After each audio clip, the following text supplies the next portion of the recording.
में एक फल होता है जिसका नाम काफल है। और इस फल के बारे में सिर्फ उत्तराखंड के लोग ही जानते हैं, क्योंकि ये फल मार्केट में कहीं भी नहीं मिलता। ये फल गर्मियों में जंगल में अपने आप उगता है। और जब ये फल आता है, इस फल के साथ दो चिड़ियाएं भी आती हैं, जिनमें से एक चिड़िया कहती है, काफल पाको मिलनी चाको, यानी काफल पक गए लेकिन मैंने नहीं चखे। और दूसरी कहती है, पताच बेटी पताच, यानी पता है बेटी पता है। तो ये दो चिड़ियाएं काफल के साथ क्यों आती हैं और ये ऐसा क्यों बोलती हैं? इसके पीछे एक दर्द भरी कहानी है। ये बहुत समय पुरानी बात है। उत्तराखंड के छोटे से गांव में एक मां और बेटी रहती थी, जो बहुत गरीब थी और उनके पास आय का कोई भी साधन नहीं था। उनके पास एक छोटा सा खेत था, जिस पर उस बच्चे की मां खेती कर कर बहुत मुश्किल से अपनी गुजर बसर करती। लेकिन जब भी काफल का मौसम आता तो उस बच्चे की मां जंगल से काफल तोड़कर लाती और उन्हें बेचकर कुछ पैसे कमा लेती, जिसकी वजह से उनके कुछ दिन आराम से निकल जाते। उस बच्ची की मां को पूरा साल काफलों का इंतजार रहता। एक सुबह की बात है, उस बच्ची की मां सुबह सुबह जंगल से काफल तोड़कर ले आई। लेकिन उस सुबह उसे खेतों में काम करने के लिए जाना था। उसने सोचा कि वो शाम को काफल बेचने जाएगी। उसने अपनी बेटी से कहा कि मैं खेतों पर काम करने के लिए जा रही हूं और जब मैं वापस आऊंगी तब मैं अपने हाथों से तुम्हें काफल दूंगी, उससे पहले तुम काफल मत खाना।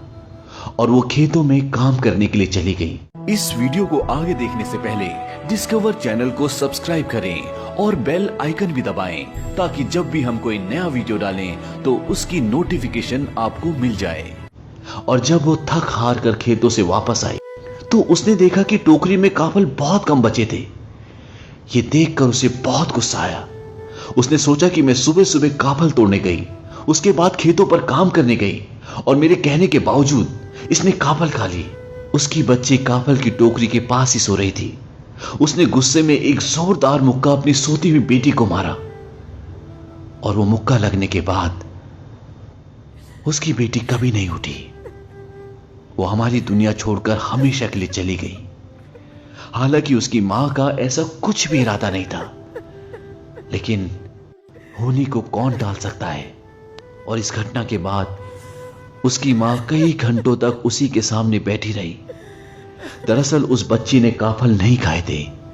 दिन में गर्मी बढ़ने के कारण काफलों की नमी कम हो गई थी और वो सिकुड़कर छोटे हो गए थे, और इसलिए उसकी मां को लगा कि टोकरी में काफल कम है। जैसे जैसे शाम हुई वैसे वैसे हवा में ठंडक और नमी बढ़ी और काफल वापस अपने साइज में आ गए। ये देखकर मां को पूरी कहानी समझ में आ गई और उसको एक गहरा सदमा पहुंचा, और वो भी उसी शाम अपनी बेटी के साथ हमारी इस दुनिया को छोड़कर हमेशा के लिए चली गई। कहा जाता है कि उस मां और उस बेटी की आत्मा दो चिड़ियाओं में चली गई, जो हर साल गर्मियों के मौसम में आती हैं, जब काफल आते हैं। और उसकी बेटी कहती है कि काफल पाको मिलनी चाको, यानी कि मां काफल पक गए मैंने नहीं चखे। और उसकी मां कहती है, पताच बेटी पताच, यानी मुझे पता है बेटी पता है। तो काफल जैसे स्वादिष्ट फल के पीछे ये एक दर्द भरी कहानी थी, जो उत्तराखंड में बहुत प्रचलित है। तो चलिए अब इस कहानी के बाद मैं आपको काफल के बारे में कुछ और जानकारी देता हूं। काफल खाने में स्वादिष्ट तो होता ही है, इसके साथ साथ ये शुगर के पेशेंट्स के लिए एक रामबाण का भी काम करता है। काफल से शरीर में ऑक्सीडेटिव तनाव कम होता है और दिल सहित कैंसर एवं स्ट्रोक के होने की संभावना भी कम हो जाती है।